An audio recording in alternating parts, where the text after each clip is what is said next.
দর্শক, আপনাদের সবাইকে স্বাগত নন্দন সরাসরিতে। নন্দন সরাসরিতে আমি মনির ইসলাম যুক্ত আছি আপনাদের সাথে শাহবাগ মোড় থেকে। চলছে ঈদের ছুটি। আজ ঈদের ছুটি শেষ দিন, টানা 9 দিনের ছুটি কাটিয়ে আগামীকালকে কর্মব্যস্ততা ফিরবে ঢাকা। সেই চিরচেনা দৃশ্য, ঢাকার সেই কর্মব্যস্ত দৃশ্য, ঘড়ির কাঁটা ধরে ছুটে চলা সেই ঢাকাকে আমরা আবার ফেরত পাবো। আজকে শেষ ছুটি। গত 26 মার্চ সর্বশেষ অফিস করেন ঢাকাবাসী বৃহস্পতিবার। এরপরে শুক্রবার এবং 28 তারিখ থেকে শুরু হয় ঈদের ছুটি। 3 তারিখের ছুটি কাটিয়ে মোট আজকে শনিবার শেষ ছুটির দিন কাটাচ্ছেন। ইতিমধ্যে আমরা দেখেছি যে ঢাকায় ফেরত আসার যে সড়কগুলো, সেই সড়কে বাড়ি ফেরা, কর্মে ফেরা মানুষের চাপ বেড়েছে। সদরঘাট ট্রেন, সেই জায়গাতেও ঢাকায় ফেরা মানুষের চাপ কিছুটা বেড়েছে। এছাড়া যারা ঈদের মধ্যে ছুটি পাননি, বাড়ি যেতে পারেননি, যারা জরুরি সেবাগুলোতে যারা কর্মরত, তারা কিন্তু এখন আবার ঢাকা ছাড়ছেন। এবার ঈদুল ফিতরের লম্বা ছুটিতে, টানা 9 দিনের লম্বা ছুটিতে প্রায় 1.25 কোটি মানুষ ঢাকা ছেড়ে চলে গেছেন। বাস, ট্রেন, লঞ্চ সহ বিভিন্ন যানবাহনে তারা ঢাকা ছেড়েছেন।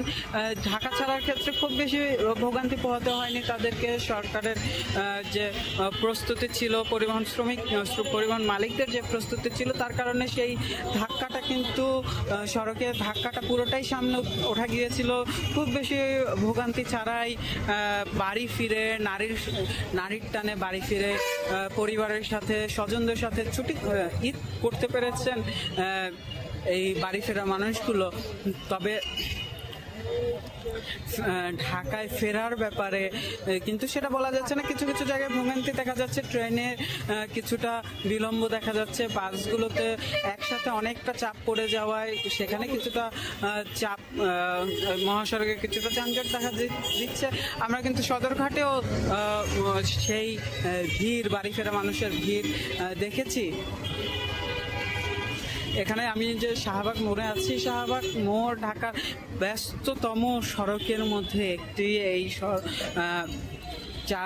চারটি সড়ক এসে এখানে মিলিত হয়েছে। আর প্রতিটি সড়কে কিন্তু খুব ব্যস্ত সড়ক। প্রতিটি সড়কে গুরুত্বপূর্ণ বিভিন্ন সরকারি বেসরকারি প্রতিষ্ঠানগুলো আছে, ব্যবসা প্রতিষ্ঠানগুলো আছে। যে ব্যবসায়িক প্রাণ কেন্দ্র যেগুলো, সেগুলো কিন্তু এই সড়কের সাথে যুক্ত হয়েছে। সেই কারণে কিন্তু আমরা সবসময় শাহবাগ মোড়ে যেই ভিড়টা দেখি, যেই উপচে পড়া ভিড়টা দেখি, সাধারণ মানুষের, যাত্রীদের, যানবাহনের যেই চাপ আমরা দেখি, আজকে কিন্তু সেই চাপটি এখন পর্যন্ত নেই। এখন বেলা বেশ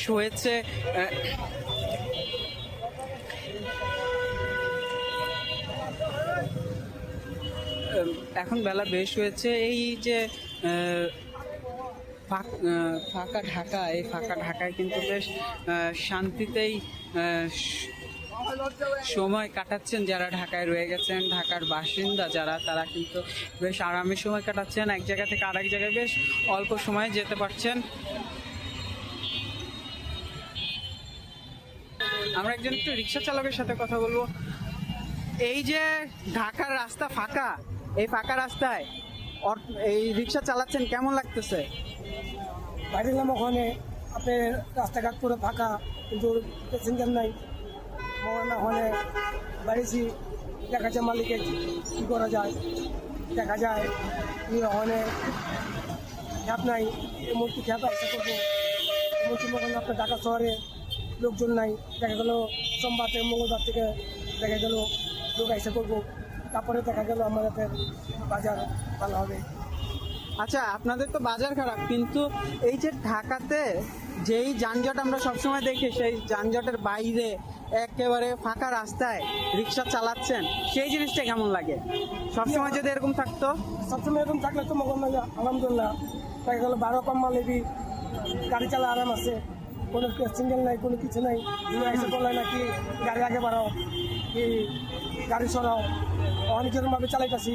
আলহামদুলিল্লাহ যদি এভাবে থাকে তবে তো আরও আমরা খুশি। আচ্ছা, থ্যাংক ইউ। আমরা কথা বলছিলাম একজন রিক্সা চালকের সাথে, তিনি বলছিলেন ঠিক যে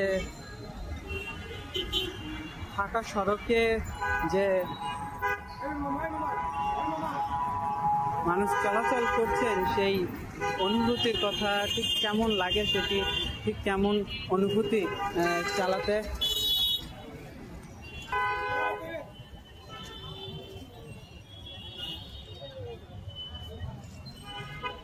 কাকা কাকা, এই যে ফাঁকা ঢাকার মধ্যে হ্যাঁ। রিক্সা চালাচ্ছেন, কেমন লাগে? কেমন লাগবে? অটো কিন্তু চালাইতে পারতেছি না, বেশি চাল না অটো কিন্তু কোনো ঘোরা পাইতেছে না। অটোর বেলায় কোনো ফাঁকে জায়গা পাইতেছি না, আর আমার না খাই না। এই ঈদের মধ্যে বদরের নামাজ হয়েছে, এখন কিন্তু 1000 টাকা রাখতে পারিনি। তাই? হ্যাঁ, সারা বাংলাদেশ এই অটোই থাকে। এই এখন তো ছুটি চলতেছে, এখন ইয়ের কি অবস্থা? অটো নিয়ে ক্যাব লওয়া যায় না, ক্যাব তো আরো কমছে নাকি? এখন তো কিন্তু অটো নিয়ে পারা যায় না। ওরা ওই আমি যে আন্দাজ যাই না, ওরা বিয়ে কোনো মানে বিয়ে না, প্রধানমন্ত্রী নেই এর মধ্যে আন্দাজ যায়। এখন জন্য কোনো ক্যাব পাওয়া যাচ্ছে না। আর আমরা তো এই গাড়ি খাইয়া আর গাড়ি জমা দিয়ে হোমানোমান থাকি, আমার সংসার চলে না। আর আমরা থাকতেও করতে খাইতে দেখে যাব, আলাদা জোগাড় করা যাইতে। অটোর কি ব্যবস্থা নিলে ভালো হয়? হয়তো গিয়ে বাস আগে তো হাতিনে থাকতো, তো কয়টা অটো চললে কুর্তি মন্দিরে অল্প কয়টা অটো তো লক্ষ লক্ষ অটো হয়ে গেছে। আর এরা চালাইতে আগে চিপে যাবে, এখন তো আর মেইন সড়ক করছি কোনো কিছু করা যায় না। আপনি অটো নিতেছেন না কেন? না, আমি অটো নিতে দিই, অটো তো ব্রেক নাই, ব্রেক থাকে না, ব্যালেন্স রাখা যায় না, মানুষ মারা লাগে। আমি তো মানুষ মারতে পারবো না, তাই আমি তো মানের গায়ে উঠেই যেতে পারবো না। এক ভদ্রলোক সিঙ্গেল, আমার সিঙ্গেল মানতে হইবে, আমি তো এত টাইম নিয়ে যাই, এটা মানবে না। আমি তো মানতে, আমার তো মানা লাগে। হ্যাঁ হ্যাঁ, আমি ওকে দিয়ে দেবেন, আমি ওই দিচ্ছি, আমি পারি না। আমি দেন আমি ওই দিচ্ছি, আমি দিয়ে দেবেন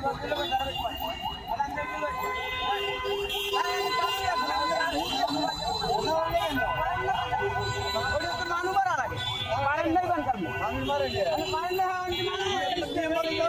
না, পরিবার সহ হারাই যায়, ও পারে না, মানুষ বলতে চায়।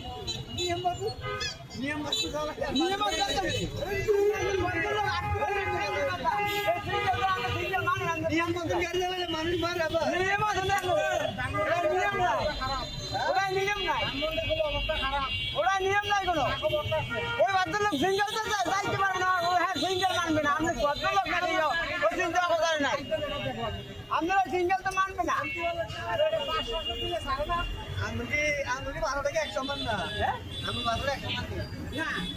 আচ্ছা, উনি যে অভিযোগগুলো দিল, আপনার মতামত কি? না ভাই, আমি এটা কিছু করতাম না।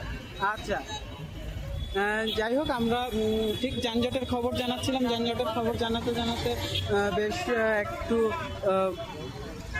আলোচিত যে বিষয়টি, সেই বিষয়টি নিয়ে আমরা একটু থেমেছিলাম। দুজন চালকের সাথে আমরা কথা বলছিলাম, যে যেমনটা বলছিলাম আমরা, যে ঢাকার যে দৃশ্য, যেই তিলোত্তমা ঢাকার কথা আমরা বলি, যেই ঢাকার স্বপ্ন আমরা দেখি, যে কোনো যানজট ছাড়া নিরিবিলিতে আমরা এক জায়গা থেকে আরেক জায়গায় যেতে পারবো। ঢাকার বুকে আমরা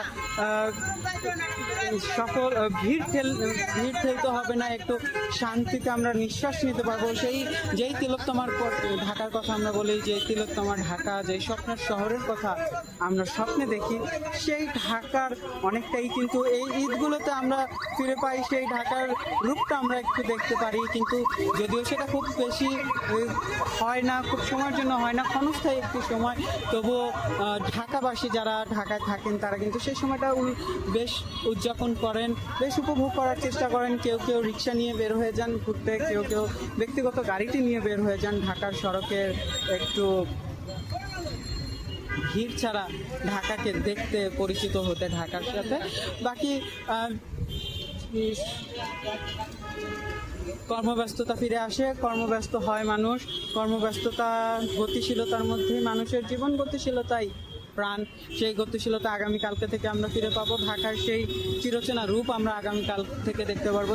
শেষ হচ্ছে ছুটি, আবার কর্মব্যস্ত হয়ে উঠবে ঢাকা, আবার গাড়ির চাকা ছুটে চলবে গন্তব্যের দিকে, মানুষ ছুটে চলবে জীবিকার দিকে। এই ছিল আমার কাছে রাজধানীর শাহবাগ থেকে সর্বশেষ। এতক্ষণ আমাদের সাথে থাকার জন্য ধন্যবাদ। নন্দন টিভির ইউটিউব চ্যানেলটি সাবস্ক্রাইব করতে ভুলবেন না, ফেসবুক পেজটি লাইক করতে ভুলবেন না।